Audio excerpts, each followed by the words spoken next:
There are those in the West who say Islam represses women. If that's the case, why do so many Muslim women say Islam is liberating?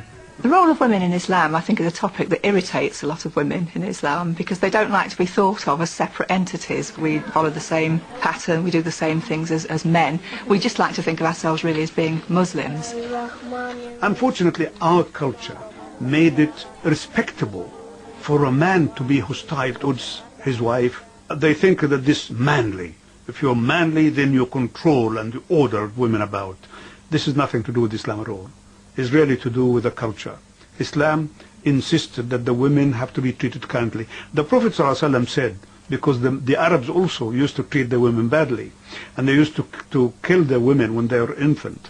So the Prophet said, if a man had 3 daughters, and he looked after them, and treated them with kindness, then paradise is his for sure.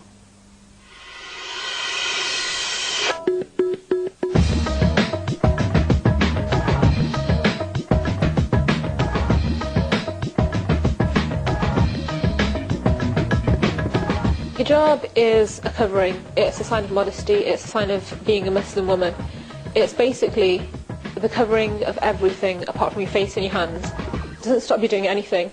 I mean, all it is to cover your body. I mean, it's just clothes. It's not going to stop you from working. When I dress like this, I don't dress for men, I don't dress for people who want me to, you know, who want me for my looks rather than for who I am, rather than the brains I have.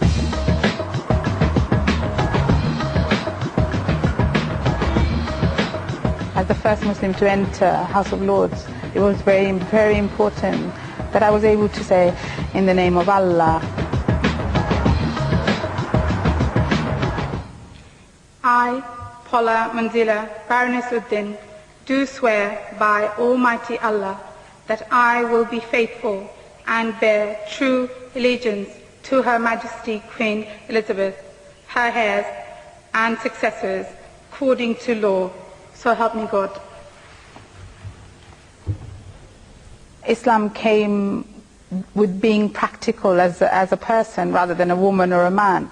So I think I grew up knowing, thinking, practicing, being a Muslim. I need no Western feminist ideals to inspire me. They're within the 1400 years of development of Islam. Every right that I would want as a woman in Britain is afforded me in Islam. One of the most confusing parts of Islamic law for many Westerners is the fatwa. The word fatwa entered into the languages as a result of the Mr. Rushdi's incident. But fatwa is simply a legal opinion. A legal opinion can be issued by a scholar. It has to be a scholar, a qualified scholar. Not anyone in the street can make a fatwa. So a legal fatwa would be binding only on the mufti, on the person who makes it. It's not necessarily acceptable, not universally accepted, because there is no ex-cathedral, there is no pope to tell us what to do. And anyone can challenge any scholar, however high his position might be.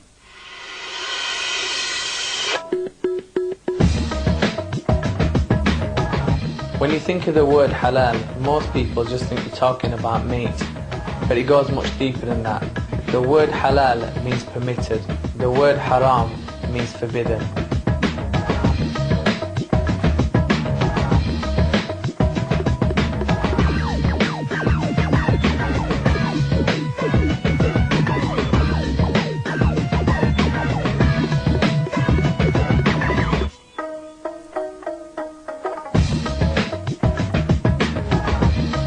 Islam isn't just about your do's and don'ts.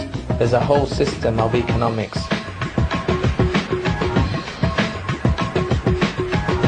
Islam is against the concentration of wealth in a few hands. Islam also insists that no Muslim should go hungry in a society. The law of monopoly, against monopoly, was instituted in Islam 1400 years ago. Money does not make money in Islam. Money has to be risked to make money. And only work and risk can give you money. It's not just theory, it's actually happening here in Britain today. Islam forbids Muslims to exploit others by charging interest on loans. I am publishing Islamic children books. The religion of Islam does not allow interest to be taken in form of loans or anything. Services provided by Islamic Business Center allow this. It was a loan without interest, which is in accordance with the Islamic belief.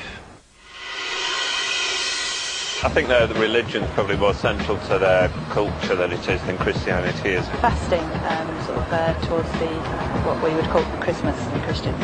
I think it's a 40-day celebration where obviously you're not allowed to eat during the days of during the hours of light, and I think you can then eat certain things outside of those hours. The day Friday to Muslims is what Sunday is to Christians.